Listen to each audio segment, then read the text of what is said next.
नमस्कार साथियों, उत्तर प्रदेश सरकार ने ट्रांसफर का नियम बदल दिया है। जी हाँ, अब ट्रांसफर उन लोगों के लिए आसान कर दिया है जिनको सच में बहुत ज्यादा जरूरत है। अब मैं आपको यहाँ पर पूरी जानकारी दूंगा विद प्रूफ के साथ कि किन किन लोगों के सरकार ट्रांसफर हर साल करती रहेगी। मतलब अब उनके लिए कोई सामान ट्रांसफर की तरह बाउंडेशन नहीं है या कोई एस्पिरेशनल जनपद से भी बाउंडेशन नहीं रहेगा कि भैया एस्पिरेशनल जनपद में बेसिक या माध्यमिक या किसी भी ट्रांसफर पर रोक लगा रखी सरकार ने। लेकिन इन लोगों के साथ ऐसा कुछ भी नहीं होगा। वो जब चाहें तब ट्रांसफर के लिए अप्लाई कर सकते हैं। अपने जो बीएसए साहब हैं या डीओआईओ साहब हैं उनको दे सकते हैं प्रत्यावेदन और सरकार के अनुमोदन के बाद उनका ट्रांसफर कर दिया जाएगा।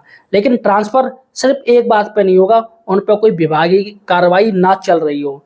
विभागीय कार्रवाई अगर चल रही है तो उनका ट्रांसफर नहीं होगा, और विभागीय कार्रवाई अगर चलने के बाद बंद हो जाए तो उनका ट्रांसफर कर दिया जाएगा। मतलब जिस दिन कार्रवाई बंद हो जाएगी उस दिन उनको रिलीव कर दिया जाएगा। चलिएगा बात करते हैं किन किन को ट्रांसफर का लाभ मिलेगा। देखिएगा यहाँ पे सरकार जो ट्रांसफर का लाभ देगी वो सिर्फ गा और घा जो कैटेगरी के सरकारी कर्मचारी होते हैं उनको लाभ देगी।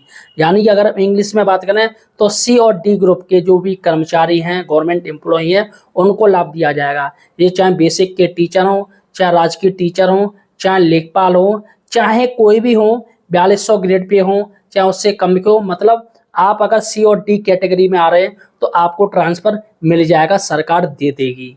अब दोस्तों यहाँ पर मैं आपको जो जानकारी लाया हूँ बिल्कुल सटीक जानकारी लाया हूँ, और ये जियो नोटिफिकेशन सरकार कब जारी कर देगी इसके बारे में मैं आपको पूरा बताऊंगा। इसलिए दोस्तों सबसे पहले आपसे रिक्वेस्ट करना चाहूंगा, आप हमारे चैनल बेरोजगार हेल्पर को सब्सक्राइब जरूर कीजिएगा। देखिएगा यहाँ पे हम सरकारी रिलेटेड, सरकार से रिलेटेड चाहे नौकरी हो, चाहे कोई भी जानकारी हो, चाहे भर्तियां हो, चाहे कुछ भी हो, हम अपने चैनल पर लेकर आते हैं बिल्कुल सटीक जानकारी। इसलिए काफी लोग सिर्फ व्यू के लिए लोगों को उल्लू बनाते हैं, लेकिन हमारा काम है आप तक सटीक जानकारी पहुंचाना, आपको बताना कि ऐसा होगा, जिससे आप यहाँ वीडियो ना देखें और मेरी जानकारी से आप बिल्कुल संतुष्ट हो जाएं। चलिएगा दोस्तों बात करते हैं कि किन किन लोगों को मिलेगा फायदा। सबसे पहले हम आते हैं बीमारी। अब बीमारी किसकी, उसको या जो ट्रांसफर ले रहा है उसको खुद को बीमारी हो या किसी दूसरे पर। अब ऐसा तो नहीं कि उसको बीमारी नहीं तो उसका ट्रांसफर नहीं होगा। दोस्तों यहाँ पर सरकार ने पहले ऐसा नियम था नहीं था, लेकिन अब नियम कर दिया है कि अगर उसके माँ बाप पुत्र मतलब कोई भी अगर बीमार है और उनको असाध्य रोग है और उनका ट्रीटमेंट कहीं बाहर चल रहा है तो उनका ट्रांसफर हो जाएगा। इसमें दोस्तों सरकार ने दो चीज और जोड़ दी है, एक मंदबुद्धि बालक और दिव्यांग बालक। आपके बच्चे हैं, मंदबुद्धि हैं, दिव्यांग है, पत्नी है, वो उसको बीमारी है। पहले माँ बाप की बीमारी पर ट्रांसफर नहीं मिलता था, उस पर काफी नियम थे, लेकिन अब माँ बाप की बीमार पर भी ट्रांसफर का देने का आदेश सरकार इस बार करने जा रही है। क्योंकि बहुत लोगों के माँ बाप होते हैं वो एकल होते हैं, या उनके मम्मी पापा भाई एक अकेला लड़का है, अब ऐसे में वही सब कुछ देख रहा है, ऐसे में उनका ट्रीटमेंट चल रहा है, तो लड़के को दिक्कत होती है कि ट्रीटमेंट कहीं और जगह दूसरी शहर चल रहा है 200-250 किलोमीटर 100 किलोमीटर। अब ऐसे में ट्रीटमेंट और लड़के की नौकरी में बड़ा दिक्कत होती है, जिससे वो परेशान रहता है, उसको बार बार भागना पड़ता है। अब ऐसे माँ बाप को तो वो छोड़ नहीं देगा, तो योगी सरकार ने इस चीज़ को समझा है, इस बार माँ बाप को भी जोड़ दिया है। जी हाँ दोस्तों, चलिएगा बात करते हैं मंदबुद्धि और दिव्यांग बच्चे इसमें हो गए, और अब बात करते हैं और किनका होगा, और होगा दिव्यांग का। जो व्यक्ति दिव्यांग है या उनका कोई बच्चा दिव्यांग है, मंदबुद्धि है, तो उसको भी ट्रांसफर का लाभ दिया जाएगा। लेकिन शर्त यह है कि 40% दिव्यांगता होनी चाहिए। 40% उसको खुद को हो या उसके बच्चों को या उसकी पत्नी को, बस दो लोगों को। दिव्यांगता में जो रखा गया है वो उसकी पत्नी और बच्चों को रखा गया है, मंदबुद्धि में भी उनके बच्चों को रखा गया है और ना कि पत्नी को रखा गया है, क्योंकि कोई भी मंदबुद्धि पत्नी से शादी नहीं करेगा, तो बच्चों को रखा गया है सिर्फ इसमें। और दिव्यांगता में वो खुद होगा, लेकिन वो मंदबुद्धि अगर हो गया तो उसको नौकरी से निकाल दिया जाएगा, क्योंकि नौकरी वाला फेस होना चाहिए।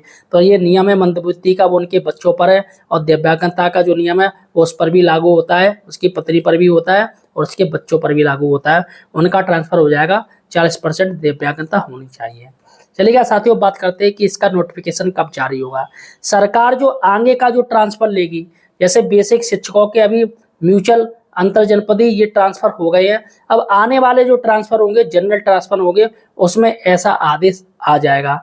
देखिएगा, इसमें ये दिया गया है कि मंत्री अगर चाहे तो 20% ट्रांसफर कर सकता है। आप किसी मंत्री के पास, बेसिक मंत्री जो आपके डिपार्टमेंट के मंत्री, आप जा सकते हो, तो उसके हाथ में 20% ट्रांसफर का है। और 10% का नियम तो वैसे भी है कि अगर ये लोग हैं तो उनको 10% ही ट्रांसफर दिया जाए। लेकिन सरकार ने अब इनका 10% बिल्कुल हटा दिया है। अब आप कोई भी कभी भी किसी भी समय ट्रांसफर ले सकते हैं। इन लोगों को जनरल ट्रांसफर से अलग रखा जाएगा, इनके लिए कोई बाउंडेशन नहीं होगा।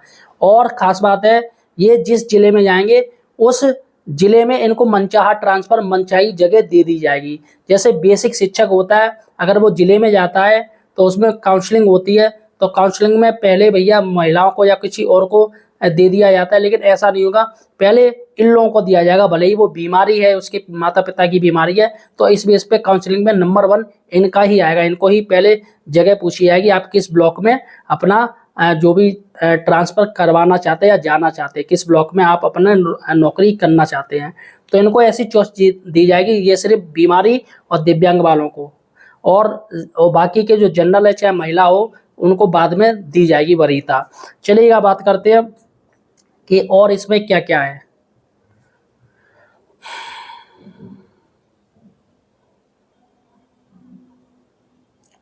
तो साथियों ये